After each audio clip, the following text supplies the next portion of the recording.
Going to be recording this session, and it will be available for use later. And I want to welcome you again to the Family Services Educational Expedition. I am going to share my screen with you. Just get that started.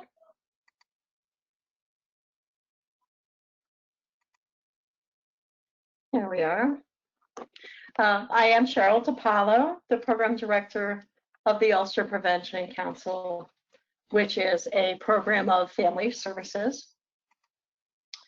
And as a prevention initiative, we provide prevention services all over Ulster County, New York, in both schools and the community.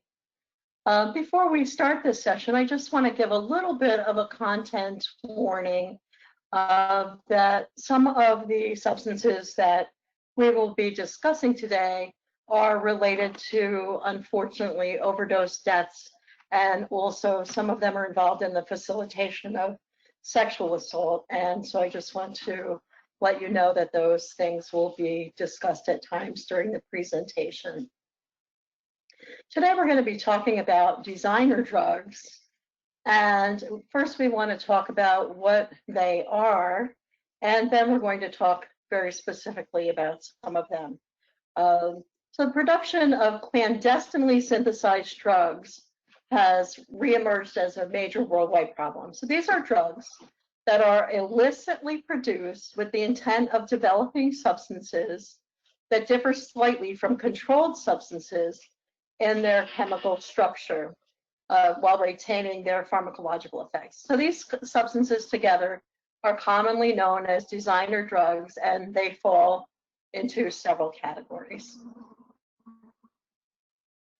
And by the way, I am able to see the chat, so if you want to put something in there, go ahead and do that, and I will pay attention to that. Hang on just a sec, I'm gonna get back to the slide we want here. Okay, categories of designer drugs.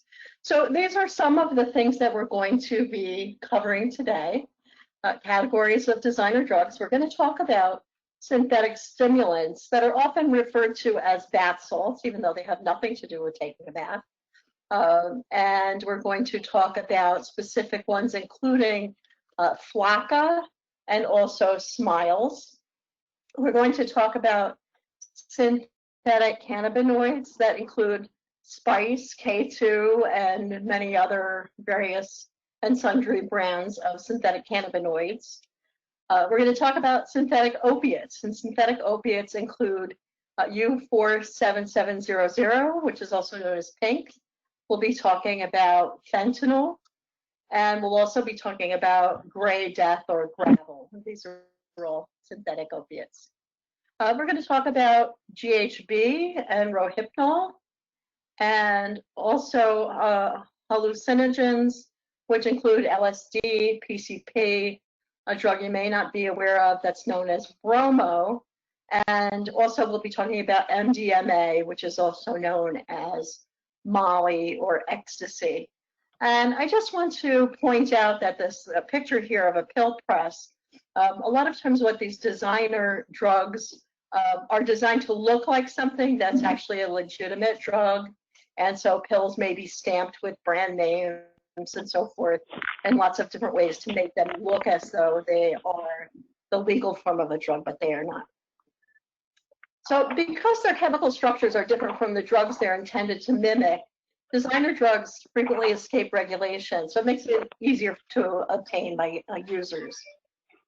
Designer drugs share a few general characteristics. So they usually have opaque or misleading labeling information, inconsistent ingredients and dosages from batch to batch. So this makes them more dangerous because the person who's purchasing it doesn't know exactly what they're getting at any given time, even if they've purchased it before. A lack of scientific or medical data on their safety profile and health risks, and ceaseless tinkering with molecular structure or chemical components to stay ahead of the law. So what this means is that because these substances are made in illegal labs, and different substances are added to the controlled substances list in the US. They're added by very specific chemical compound.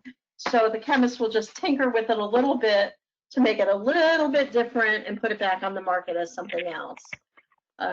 And the recent surge in popularity of designer drugs is partly due to aggressive online marketing, as well as some misperceptions about them. So some mistaken beliefs about these drugs are, number one, that there are no legal consequences for using them. So since it's not heroin or cocaine or something that we know you're going to get in trouble for, a lot of people think that you won't get in trouble for using any of these substances.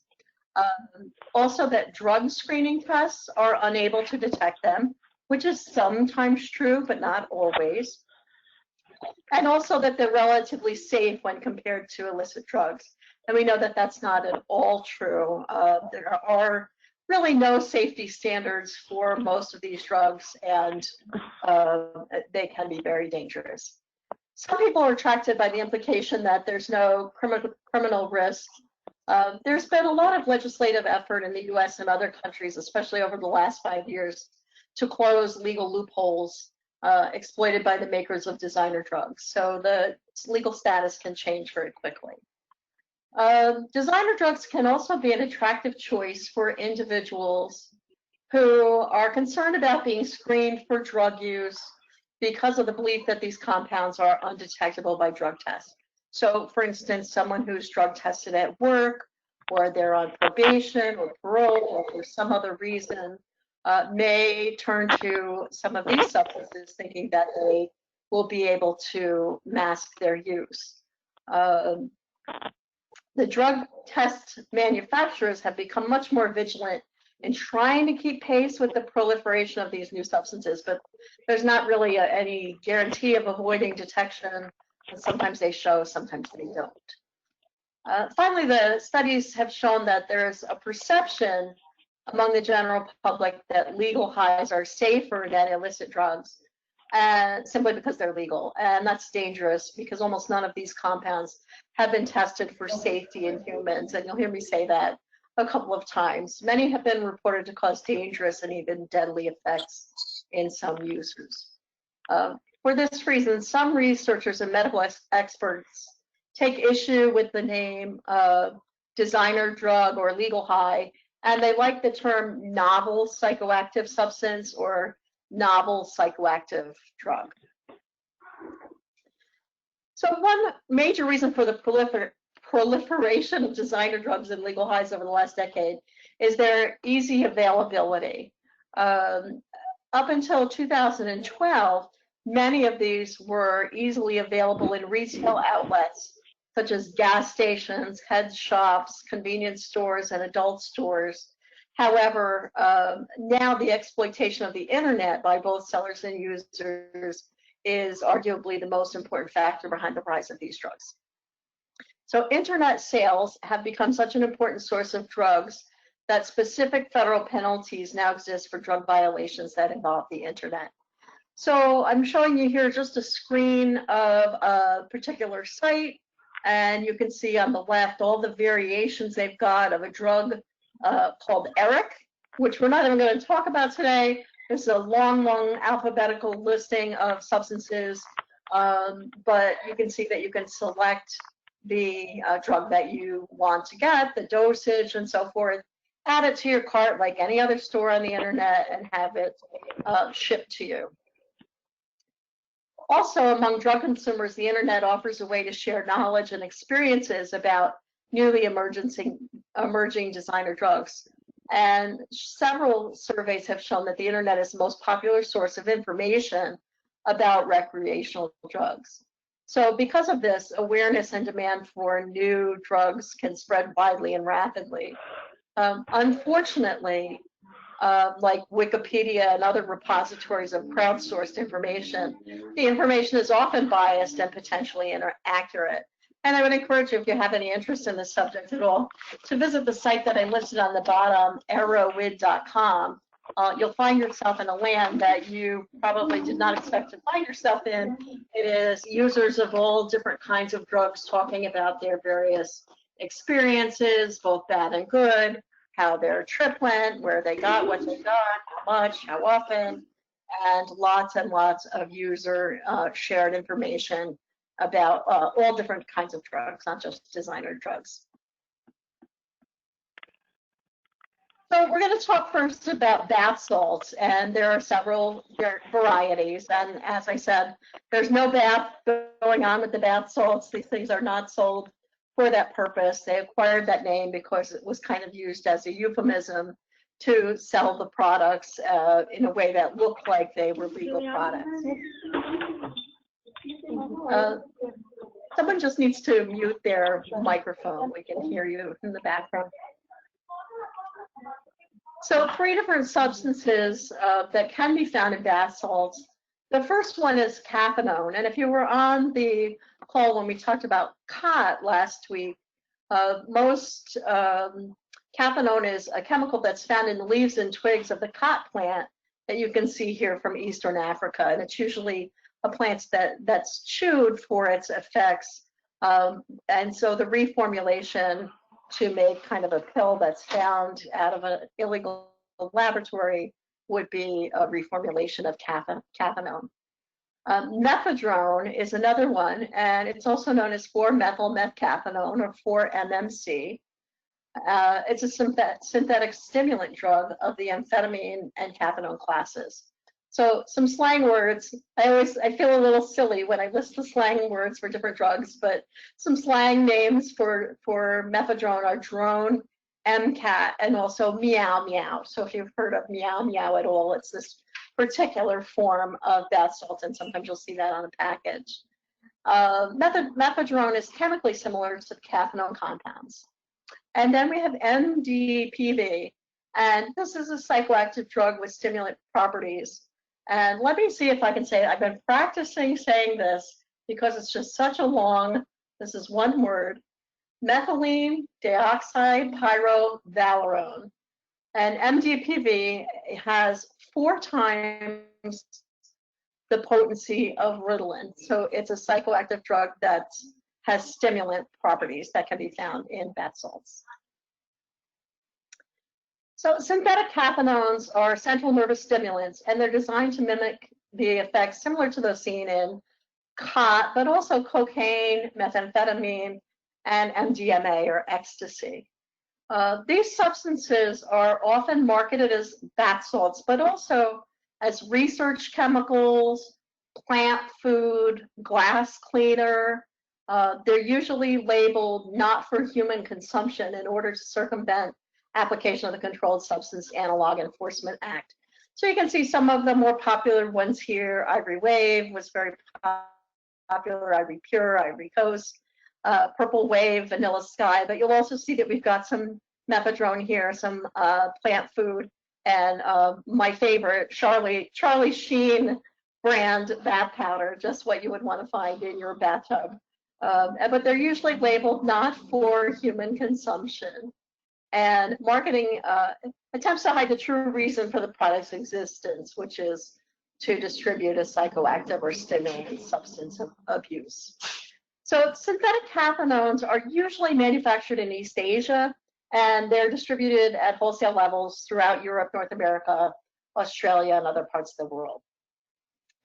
And so websites list products usually as plant food or bath salts. However, it can be found in gels and capsules as well. They're usually ingested by sniffing or snorting. They can also be taken orally, smoked, or put into a solution and injected into the veins. These synthetic substances are abused for their desired effects, such as euphoria and alertness. Other effects that have been reported include psychological effects like confusion, acute psychosis, which you'll hear with many of these designer drugs, agitation, combativeness, and aggressive, violent, and self-destructive behavior. There are some stories out there, if you look on the internet, at what people have done on bath salts that have been kind of attacking people or doing things that we would consider pretty out there, have been related to bath salts. You can look those up if you're interested. Adverse or toxic effects include rapid heartbeat, hypertension, hyperthermia, prolonged dilation of the pupils, teeth grinding, which we'll find with several of these designer drugs. Teeth grinding is technically known as bruxism, and it's a condition where you grind, gnash, or clench your teeth. And that is often found with a couple of these designer drugs. You may find that people who use them, especially at parties and raves, will use some kind of lollipop or pacifier, maybe glow in the dark to make it a kind of a party thing. But the teeth grinding can result in significant damage to the jaw and teeth. Also, headaches, palpitations, seizures can happen, paranoia, hallucinations, and delusions. In addition to those effects, there are some reports of death from individuals abusing drugs in this class that indicate that the risk is pretty serious. So in 2012, the US government passed the Synthetic Drug Abuse Prevention Act, and they classified these synthetic substances under Schedule 1 of the Controlled Substances Act, and that means that they have no use for medical purposes. It's the most restrictive category of controlled substances. Unfortunately, the problem with the Federal Act is that they must classify each individual formulation or analog of a drug, and so chemists, just as we said, tinker or change the chemical structure slightly to produce a new non-banned substance for sale. So in New York State, smartly, all synthetic cathinones and analogs are illegal since 2012, so they can't just tinker and put it back on the market. So you should not be seeing these out in the convenience store, head shop, but I do still see them from time to time. And in a lot of cases, they're available, but they're under the counter. In the head shop, you have to ask for it, but they are being sold. And one of the things that we, when we asked youth about where they were getting these once they're made illegal, a lot of the stores sold off their stock to illicit dealers to use after they became illegal. But most of them are now purchased on the internet. I want to mention another synthetic cathinone called Flocka, and Flocka is the street name for a cathinone named alpha PVP. So it's chemically similar to the other synthetic drugs known as bath salts. I just wanted to note this particular name of Flocka. It may be related to Spanish slang for a beautiful woman, la flaca, which is not spelled with 2 Ks, it's spelled with a C. It's also called gravel because, as you can see, it's white crystal chunks, and it produces a high similar to cocaine. Unfortunately, with Flocka, it's very difficult to control the exact dose, both in the manufacturing process and when using it. It can be smoked, injected, or snorted, and it produces what's called excited delirium, which is marked by violent behavior. Flocka can cause spikes in body temperature, and this is true for many of the designer drugs. Body temperature can spike up to 105 degrees or higher, which we know is pretty dangerous. It can also cause paranoia. So what's brought Flocka the most attention is that there are reports that it's known to give users what's been described as the strength and fury of the Incredible Hulk. So being kind of out of control, but also very kind of aggressive and strong. It's known to flood the brain with dopamine and serotonin. And Flocka at $3 to $5 per dose, it's a pretty cheap high to purchase.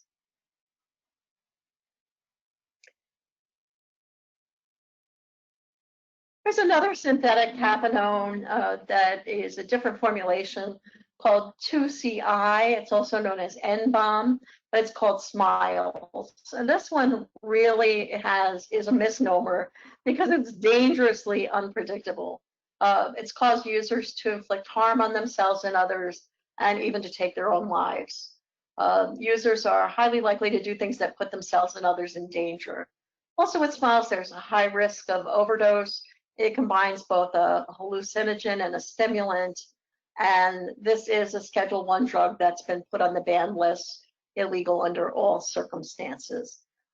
You will see kind of on this packet that I just did a screen grab from the internet. It says does not contain any prohibited ingredients, but you have to be 18 years of age to purchase. And this one says it is for human consumption. But generally the labeling and ingredient list is quite misleading when it comes to the marketing of these things and what's actually in there. And this is a brand known as Mr. Happy, but there are many, many different ones. They're not always green. They could be yellow. They could be different formulations, but usually with some sort of a smiley face. We're going to talk about another category of drugs that are known as synthetic cannabinoids. And this includes Spice and K2, which are two brands that you may have heard of. They're just two of the many, many trade names or brands for synthetic designer drugs that are intended to mimic THC, and that's the main psychoactive ingredient of marijuana. They're from the synthetic cannabinoid class of drugs, and they're often marketed and sold under the guise of being herbal incense or potpourri. Again, they will say not for human consumption, but these are not organic products. They do contain very strong chemical compounds created in a laboratory. They originated at Clemson University, where researchers were developing synthetic cannabinoids in an effort to create therapeutic drugs. So many of the synthetic formulations are named for Clemson researcher John W. Huffman, using the initials JWH and a number. So you'll see JWH19, JWH20, and there are many, many different tweaks of the formula for synthetic cannabinoids. John Huffman himself, the researcher, stated that this product is easiest to make outside of a lab. You only need 2 commercial products to make it, and I won't name them. But the material is then transferred to plant material or some kind of herbal-looking substance, and transferring the synthetic chemicals to the plant material requires only using acetone, which also is not very good for you. But it's largely created by individual sellers. It's anyone's guess what else is added to the mix. Even batches of the same brand can contain different drugs in varying amounts. So even the brand name of Spice or K2, it's not consistent from packet to packet. Nearly all versions of JWH were created for experimental use in animals and cell cultures, and they've never been tested for use in humans.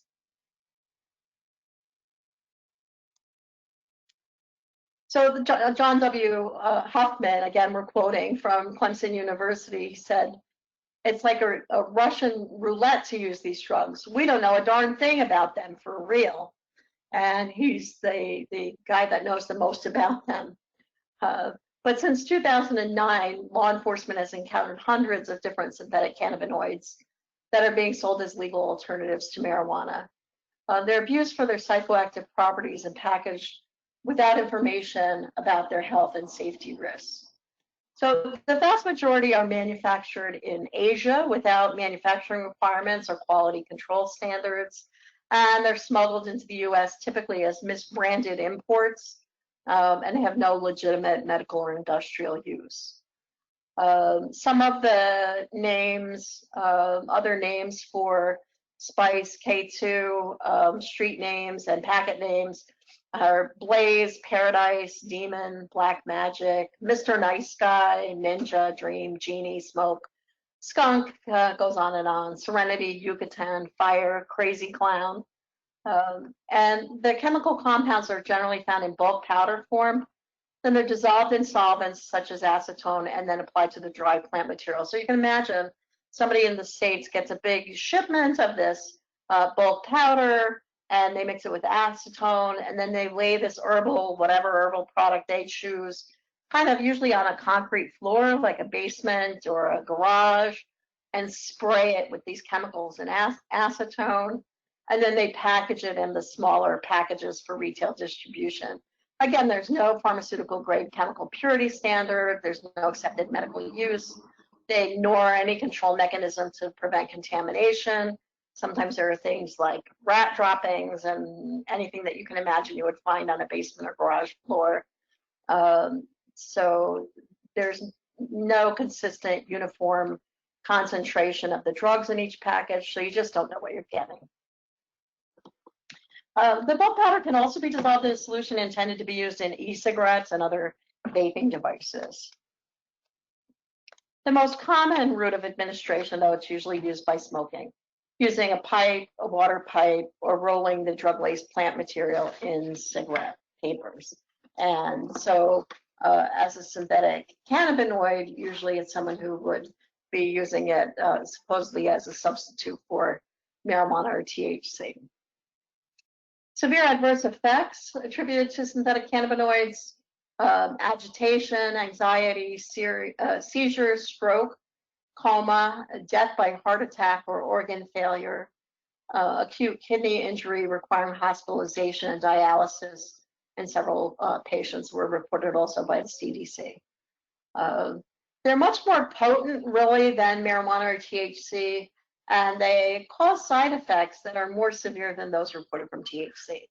Many users who are trying to avoid a positive urinalysis for THC will use them, and most readily return to the use of marijuana itself when they're no longer being tested for work or probation or parole. And I did do chemical dependency treatment for a number of decades and found that to be true, that these were some of the substances people would try to avoid a positive urinalysis, but really didn't care for them as much at all. Acute psychotic episodes, dependence and withdrawal are associated with use of these drugs.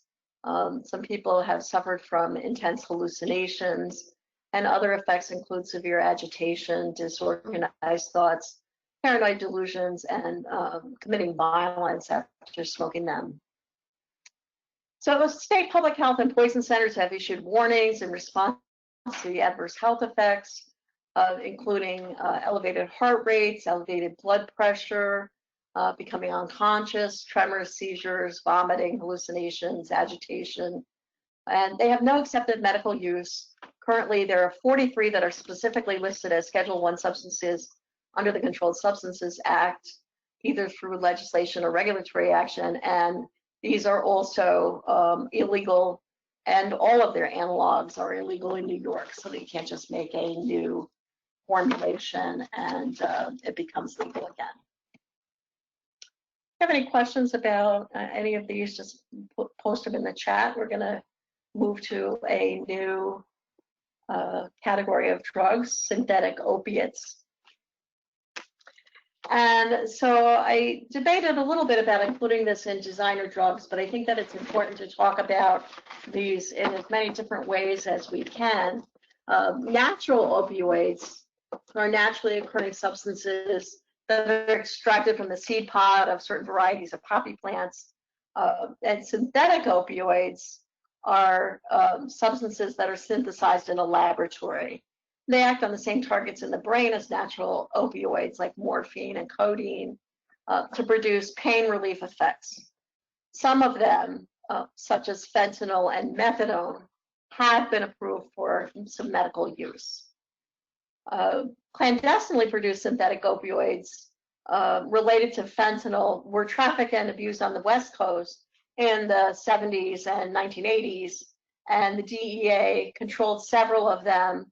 But as of 2013, there's been heavy reemergence in the trafficking and abuse of synthetic opioids, including several substances related to fentanyl. So some common illicitly produced synthetic opioids that are currently encountered by law enforcement include different forms of fentanyl: acetylfentanyl, butyrylfentanyl, furanylfentanyl, acrylfentanyl, and also U47700, which we'll discuss shortly.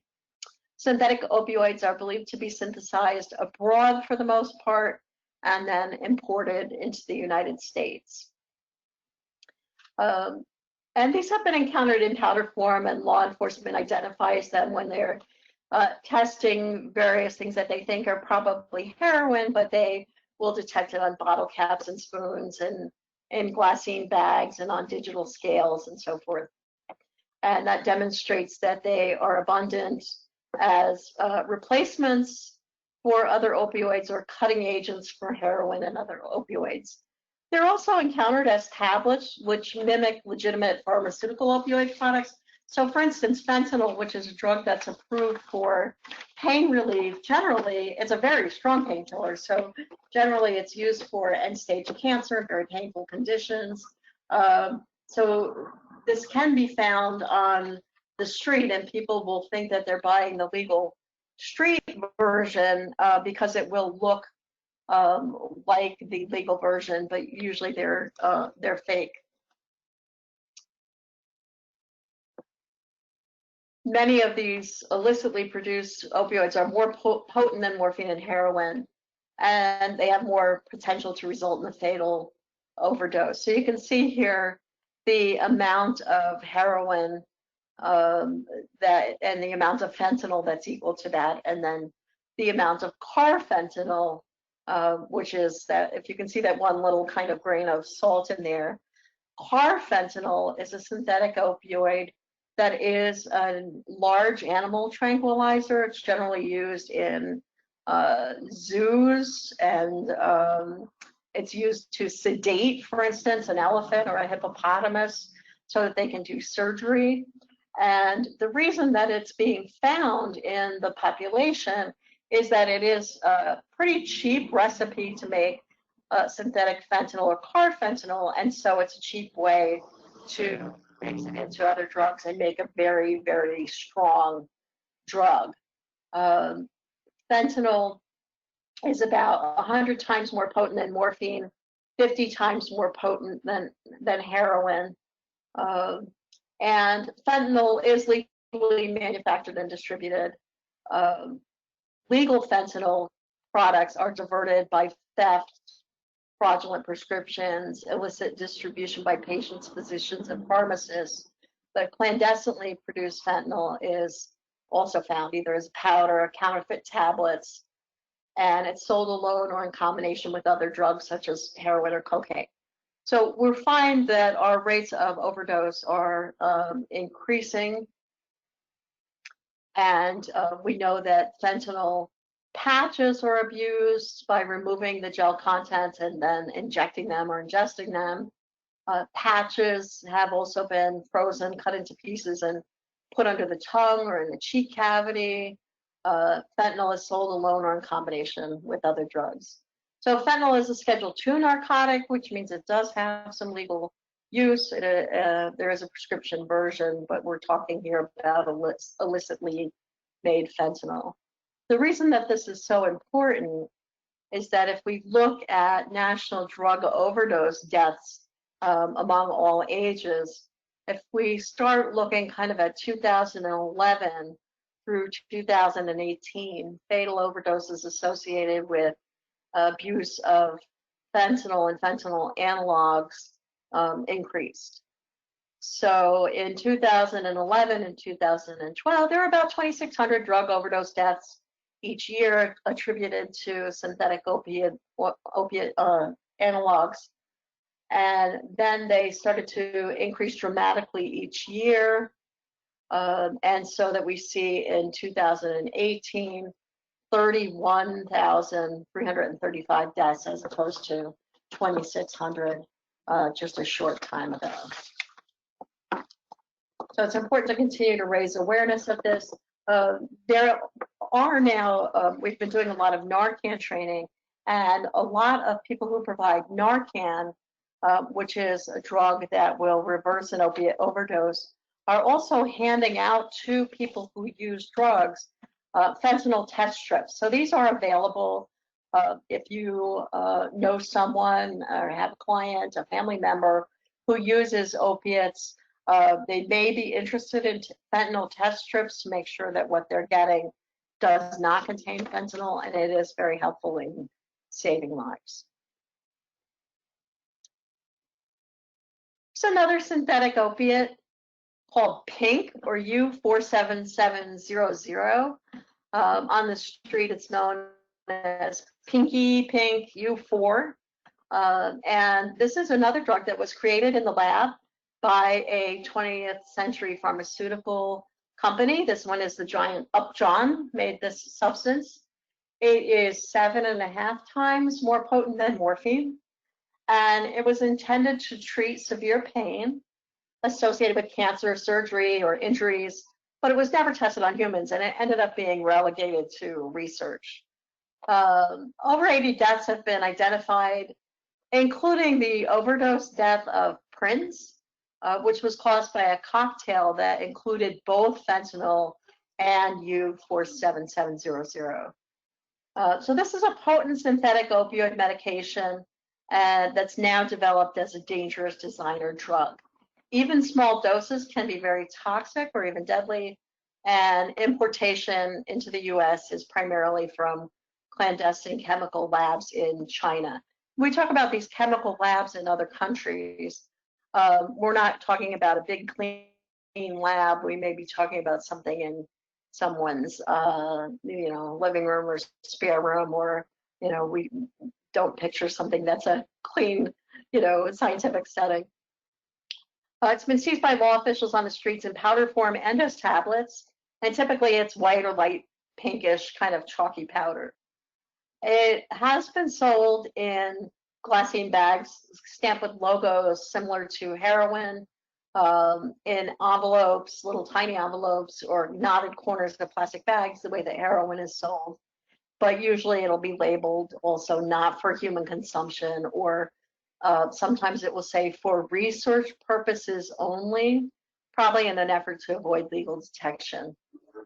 It's sold on the internet misleadingly as a research chemical, and you'll see on the left that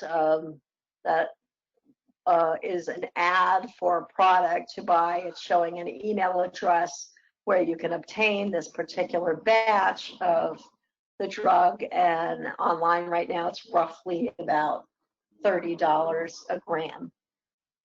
Fatalities join the growing incidence of drug overdose deaths due to prescription opioids and synthetic designer drugs, and you can never know exactly what's in them or the degree of toxicity. So the DEA reported at least 46 deaths in 2015 and 16. There were no reports of this product prior to 2015.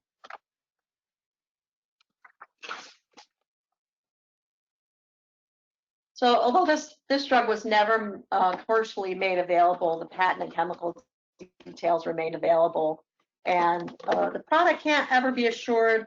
It may be much stronger than what it says that it is, because it's made in the illegal labs. This is on Schedule 1 of the Controlled Substances Act as an imminent hazard to public safety and health with no legitimate purpose.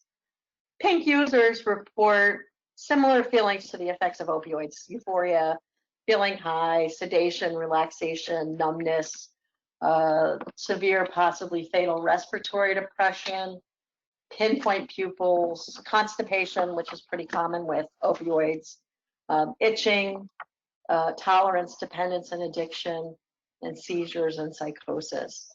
Currently, this is not included in standard drug screens in the US. It's one of the things that's been very difficult to test for. Another synthetic opiate that you may not be aware of is known as gray death. It's also called gravel. And this one appears to be similar to concrete mixing powder. It varies in texture from kind of chunky rock-like material to a gray fine powder. Gray death is not a single drug. It's considered to be a compound containing several potent opioids. Usually it has a potency much higher than that of heroin, and it is administered via injection, ingestion, insufflation. I'll give you your word for the day: insufflation, which is snorting up your nose, and smoking. The analysis of each gray death sample collected so far revealed the presence of U47700, so that pink drug is usually part of it. Heroin, fentanyl, carfentanil. The amount of each drug within gray death varied from sample to sample. So one of the most frightening things about gray death is that the formulation differs from one batch to the next. And in fact, in Georgia, 50 samples were gathered in the first half of 2017, and they showed tremendous variation. People testing and studying the samples were often mystified by its contents and appearance, and they even struggled to explain why it's gray in color. So we're going to move from synthetic opioids to talk about another category of drug. We're going to look at GHB.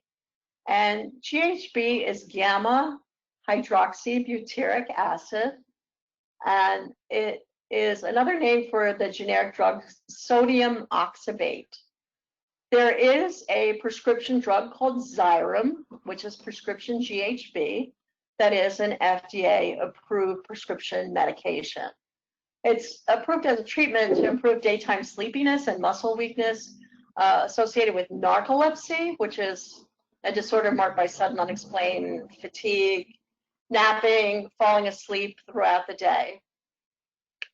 Analogs are often substituted for GHB. So we're talking about something that there is a legal version of, but now we're making it illegally.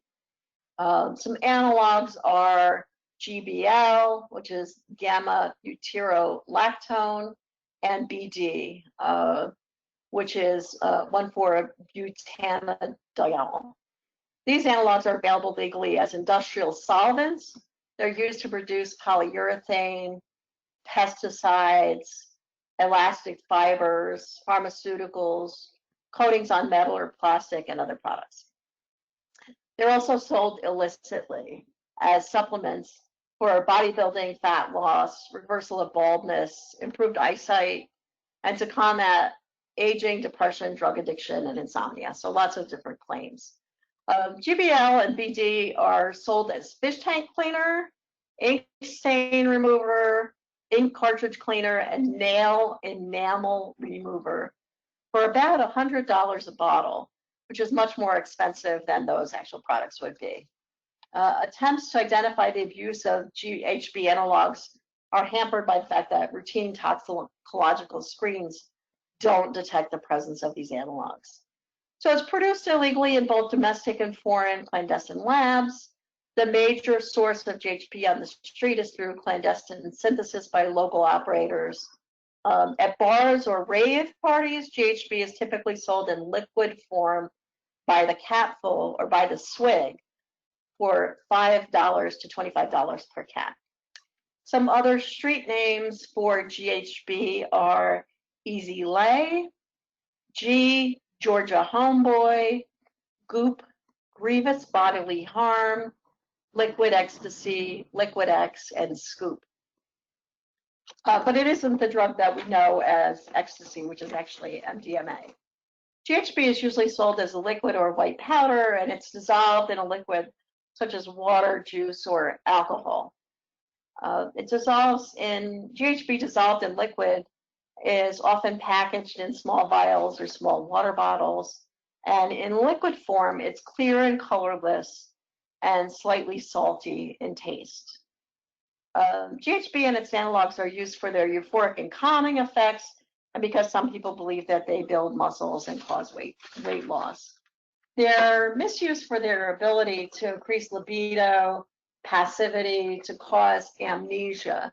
So having no memory of events under the influence of the substance, traits that make victims who are vulnerable to sexual assault and other criminal acts. It became popular among teens and young adults at dance clubs and raves in the 90s and gained notoriety as a date rape drug. GHB is taken alone or in combination with other drugs, such as alcohol, primarily, but also other depressants, stimulants, hallucinogens, and marijuana. The average dose is about 1 to 2 teaspoons, which is 1 to 5 grams, mixed in a beverage. However, the concentration varies so much that users are usually unaware of the actual dose that they're drinking. GHB occurs naturally in the central nervous system in very small amounts, and so its effects include euphoria, drowsiness, anxiety, confusion, and memory impairment. It can also produce visual hallucinations and paradoxically excited and aggressive behavior.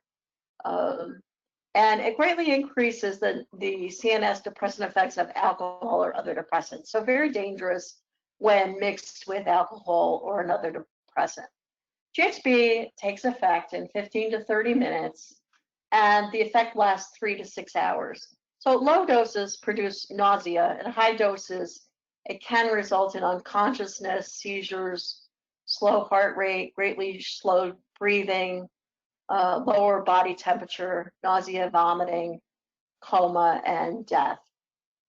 Regular use can lead to addiction and withdrawal that includes insomnia, anxiety, tremors, increased heart rate and blood pressure, and occasional psychotic thoughts. Currently, there's no antidote available for GHB intoxication, and the analogs are known to produce side effects such as irritation to the skin and eyes, nausea, vomiting, incontinence, loss of consciousness, seizure, liver damage, kidney failure, respiratory depression, and death. So GHB is on Schedule 1 of the Controlled Substances Act.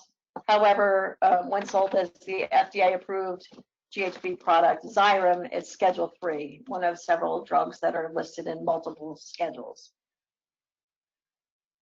A second drug that's also known as a date rape drug is Rohypnol.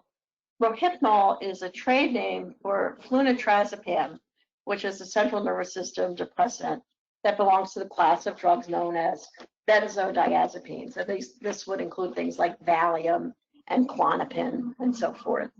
It's marketed as a generic preparation and under other trade name products outside of the United States. Like other benzos, Rohypnol produces sedative, hypnotic, anti-anxiety, and muscle relaxant effects. This drug has never been approved for medical use in the United States by the FDA. Outside the United States, it's commonly prescribed to treat insomnia. Rohypnol is also referred to as a date rape drug. It's generally smuggled into the United States from other countries, the top one being from Mexico. Common street names for Rohypnol are Forget Pill, Forget Me Pill, La Rocha, Lunch Money Drug, Mexican Valium, Roaches, Roachies, and Rupees. Prior to 1997, it was manufactured as a white tablet, and it's called Roach and Roachies because it was developed by Roach, the company. You can see the tablet on the left. When mixed in drinks, it was colorless, tasteless, and odorless.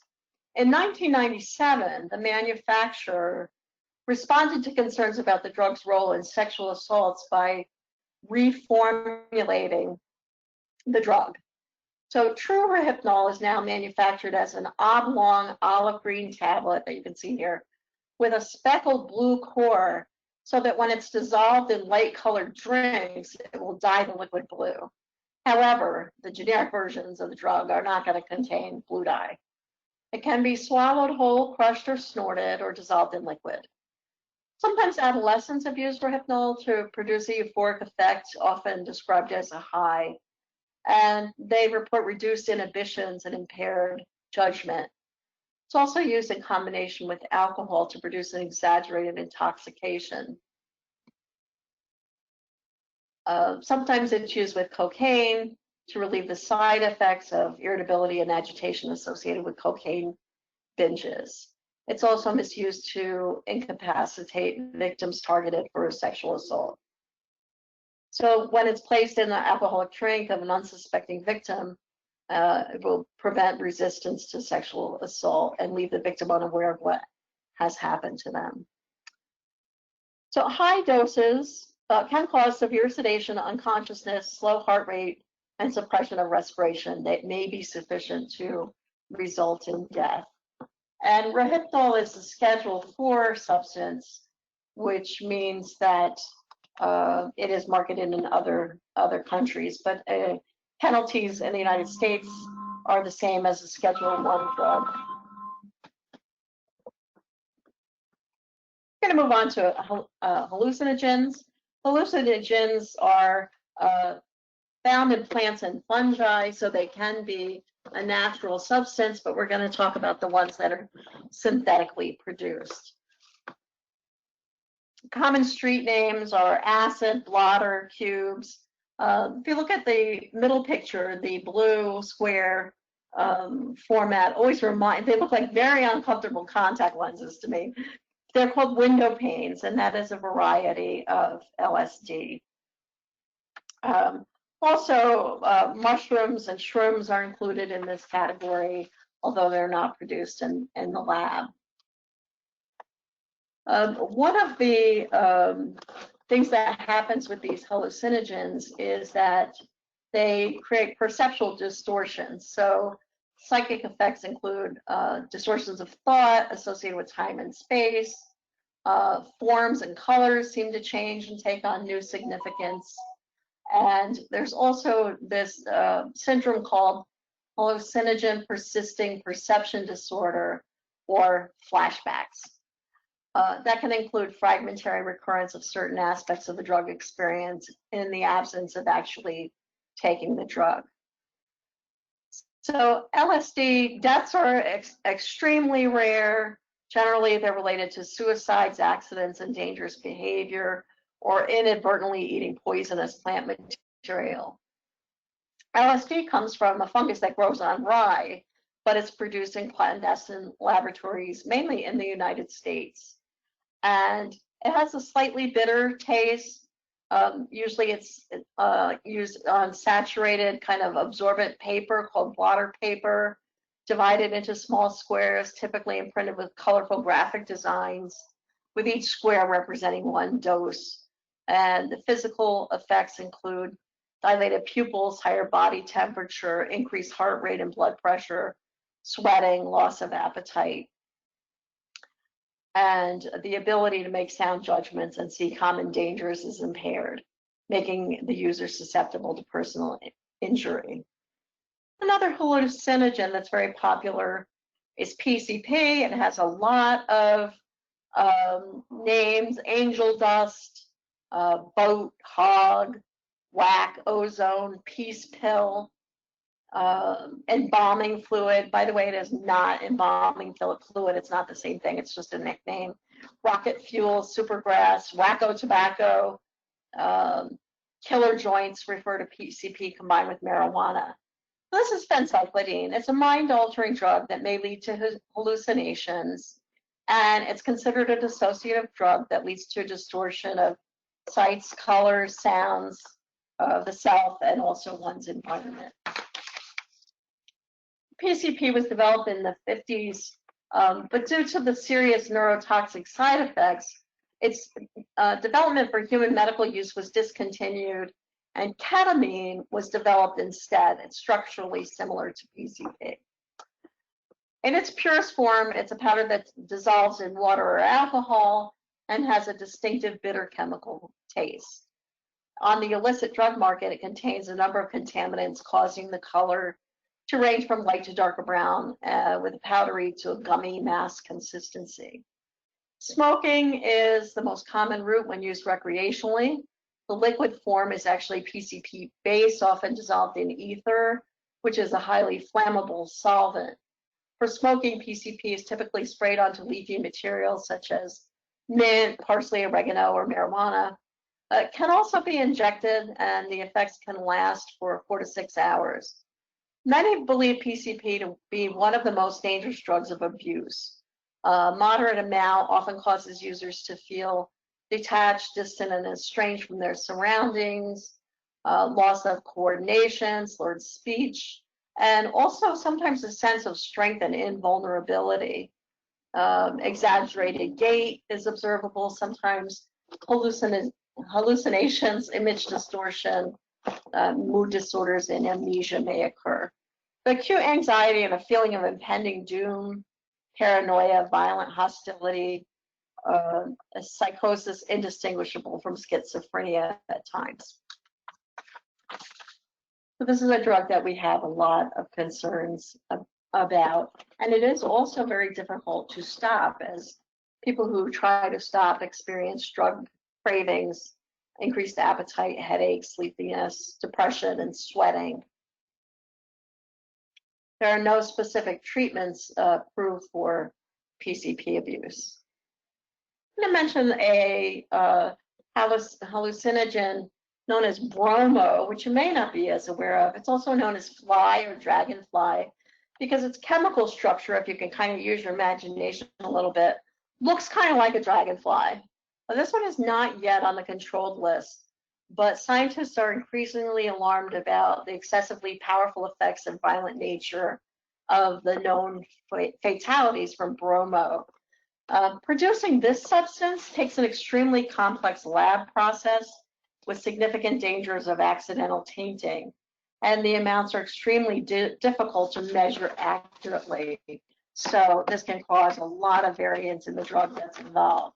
The other huge problem with this substance is that 6 hours can pass before it takes effect, and so users will get impatient and take more and more before it kicks in and they're overwhelmed by its hallucinogenic effect. It has an extremely long duration of action, up to several days, so this is a particularly dangerous new development. I'm going to talk about MDMA, also known as Ecstasy and Molly, and I kind of want to clear up what the differences are between them. Molly and Ecstasy are basically the same drug, MDMA. Ecstasy is usually MDMA cut with caffeine and or other substances, and Molly is billed as pure MDMA that's not cut and is not dangerous and doesn't have side effects, but that's not necessarily true. MDMA is a stimulant and a psychedelic, and it has an energizing effect, distorts time and perception, and enhances enjoyment of tactile experiences.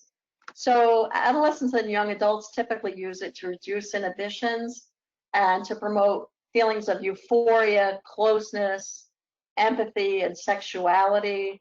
And so you can imagine that this can be quite dangerous if you're feeling kind of the I love everyone, everyone loves me, it's all great.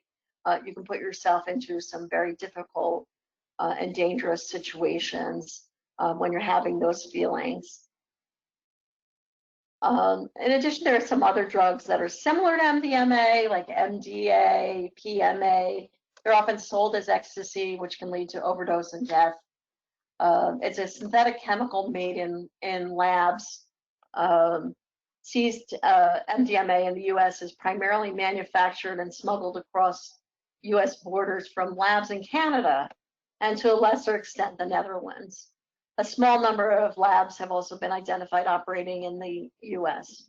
So some common street names for MDMA are Atom, Beans, Clarity, my favorite, Disco Biscuit, E, Ecstasy, Eve, Go, the Hug Drug, Lover's Speed, Peace, STP, X, and XTC.